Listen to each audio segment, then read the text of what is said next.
Hello student. Bihar study IQ पे आपका स्वागत है। कुछ दिन पहले आप वायरल वीडियो में देखे होंगे कि CGI ने युवाओं के बारे में कुछ कहा। तो उन्होंने क्या कहा, किस बात पर बयान विवाद हुआ है, तो चलिए आगे हम इस वीडियो में देखते हैं। तो जैसे इसमें लिखा गया है कि CGI ने युवाओं के बारे में क्या कहा।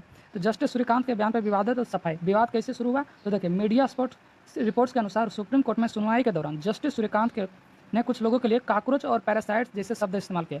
जो कॉकरोच और पैरासाइट शब्द जो युवाओं के बारे में कहा, इसके लेकर CGI पर विवादित बयान स्टार्ट हो गया है। बाद में ये बात फैली कि उन्होंने बेरोजगार युवाओं के ऐसा कहा, यानी बेरोजगार जो भारत में युवा हैं उसके बारे में जस्टिस सूर्यकांत ने कहा कि एक तरह से कॉकरोच और पैरासाइट की तरह है, जो मतलब सरकार को RTI एक्ट एक्टिविस्ट के तहत मतलब हमला करते रहते हैं। तो उन्होंने क्या क्या कहा और क्या कहा था, उन्होंने एग्जैक्ट वर्ड क्या कहा था, तो उन्होंने एग्जैक्ट वर्ड कहा था कि सुनवाई के दौरान कुछ लोगों के लिए कॉकरोच और पैरासाइट शब्दों का इस्तेमाल किया गया था, जिसके बाद यह विवाद शुरू हुआ कि यह बयान युवाओं के लिए था। मैंने इस बयान को बारे में कहा गया कि युवाओं के लिए बोला गया था।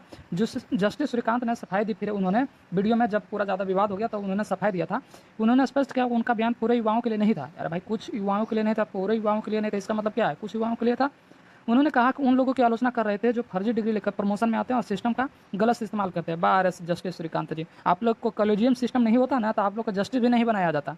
उन्होंने ये भी कहा उन्हें भारत के वहाँ पर गर्व है। हाँ, कुछ होते हैं चिंटुओं ने मतलब विवादित बयान दे देते हैं, बाद में मुकर के कहते हैं हमने ऐसा नहीं किया।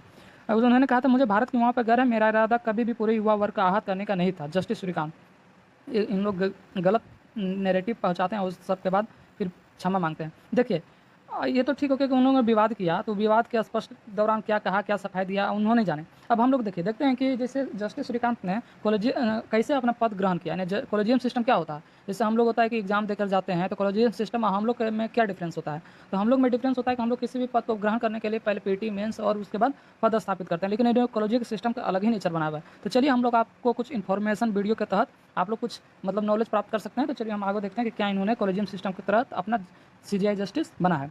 कॉलेजियम सिस्टम क्या होता है? यह भारत उच्च न्यायपालिका के न्यायाधीशों की नियुक्ति और स्थानांतरण की प्रक्रिया है, जिसमें सुप्रीम कोर्ट के फैसले के जरिए बनाया गया है।